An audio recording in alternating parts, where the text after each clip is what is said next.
Hi friends, ഞാൻ ഇന്ന് വയ്ക്കുന്നത് ഒരു അടിപൊളി ചിക്കൻ സ്റ്റൂ ആണ്. അപ്പോൾ അതിനായിട്ട് ഞാൻ 1/2 കിലോ ചിക്കനാണ് എടുത്തേക്കുന്നത്.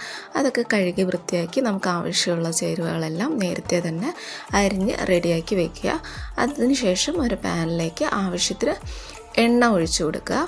അതിലേക്ക് നമുക്ക് അരിഞ്ഞ് വെച്ചേക്കുന്ന വെളുത്തുള്ളി ഇഞ്ചി പേസ്റ്റ്, അത് ഞാൻ എടുത്തേക്കുന്ന ഒരു 7ഓളം വെളുത്തുള്ളി അല്ലിയും പിന്നെ ഒരു മീഡിയം സൈസ് ഇഞ്ചിയുമാണ്. രണ്ടും കൂടി നല്ല രീതിയിൽ ചതച്ചോ അരച്ചോ എടുക്കുക. അത് നമുക്ക് എണ്ണയിലേക്ക് ചേർത്ത് ഒന്ന് വഴറ്റി കൊടുക്കാം.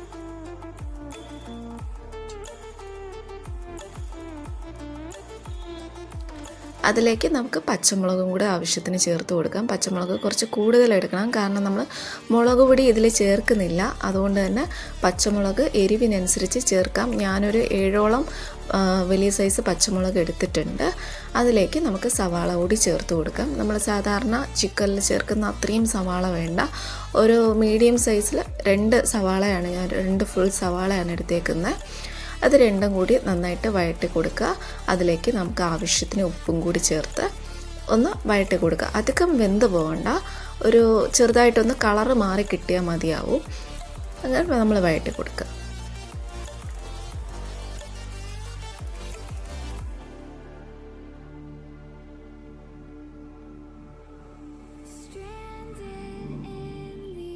സവാള ഒന്ന് വഴണ്ട് വരുമ്പോഴേക്കും അതിൽ 3/4 ടീസ്പൂൺ കുരുമുളക് പൊടിയാണ് നമുക്ക് പ്രധാനമായിട്ടും ഇതിൽ ചേർക്കുന്നത്. എരിവിന് വേണ്ടിയിട്ട് കുരുമുളക് പൊടിയും മുളകും മാത്രമേ നമ്മൾ ചേർക്കുന്നുള്ളൂ. അപ്പോൾ 3/4 സ്പൂൺ, അല്ലെങ്കിൽ കുറച്ച് കൂടുതൽ നിങ്ങൾക്ക് അതിൻ്റെ ഫ്ലേവർ ഇഷ്ടമാണെങ്കിൽ കൂടുതൽ ചേർക്കാം. ഞാൻ 3/4 ടീസ്പൂണാണ് ചേർത്തത്. അതുപോലെ തന്നെ 3/4 ടീസ്പൂൺ ഗരം മസാലയും കൂടി ചേർത്ത് കൊടുക്കുക. ഇത് രണ്ടും കൂടി നല്ല രീതിയിലൊന്ന് വഴറ്റി കൊടുക്കുക. സവാള അധികം വഴണ്ട് പോകണ്ട, ഒന്ന് കളറ് മാറി കിട്ടിയാൽ മതി.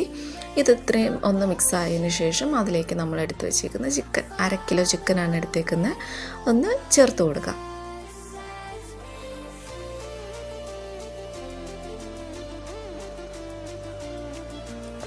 ചേർത്ത് നല്ല രീതിയിൽ നമുക്ക് ചിക്കൻ അത് മിക്സ് ചെയ്ത് കൊടുക്കാം. അതിലേക്ക് നമ്മൾ എടുത്തു വെച്ചേക്കുന്ന ഉരുളക്കിഴങ്ങും ക്യാരറ്റും, ഞാൻ ഓരോന്ന് വീതമാണ് എടുത്തേക്കുന്നത്.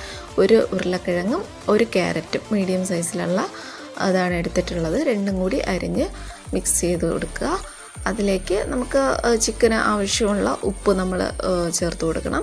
അതിനുശേഷം ഒന്ന് അടച്ച് വെച്ച് ജസ്റ്റ് ഒന്ന് വേവിച്ചെടുക്കുക. ചെറുതായിട്ടൊന്ന് ചിക്കൻ വെന്തതിന് ശേഷം അതിലേക്ക് നമുക്ക് തേങ്ങാപ്പാൽ ഒഴിക്കാം. തേങ്ങാപ്പാൽ 2ാം പാലാണ് ഞാൻ ഒഴിക്കുന്നത്. നമുക്ക് 2 പാലാണ് ആവശ്യമുള്ളത്. 2ാം പാൽ ഞാൻ ഒഴിച്ചു. 3ാം പാൽ ഞാൻ എടുത്തിട്ടില്ല.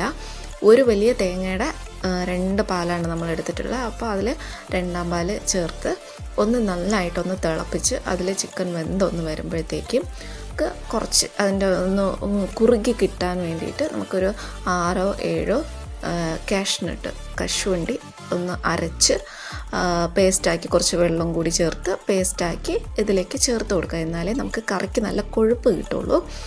അത് ഒന്ന് മിക്സായി ഒന്ന് തിളച്ചതിന് ശേഷം നമുക്ക് 1ാം പാൽ ചേർത്ത് അത് ഒന്ന് തിളച്ചാൽ മതി. ഒരുപാടിട്ട് തിളച്ച് ഒന്ന് കിട്ടുകയൊന്നും വേണ്ട, ജസ്റ്റ് ഒന്ന് തിളച്ചാൽ മതി. നമ്മുടെ ചിക്കൻ സ്റ്റൂ റെഡിയാവും. കാപ്പിക്കും നമ്മുടെ അപ്പം, ദോശ അങ്ങനെയൊക്കെയുള്ള ഐറ്റത്തിനും അടിപൊളിയാണ്. എന്തായാലും നിങ്ങളൊന്ന് ട്രൈ ചെയ്തു.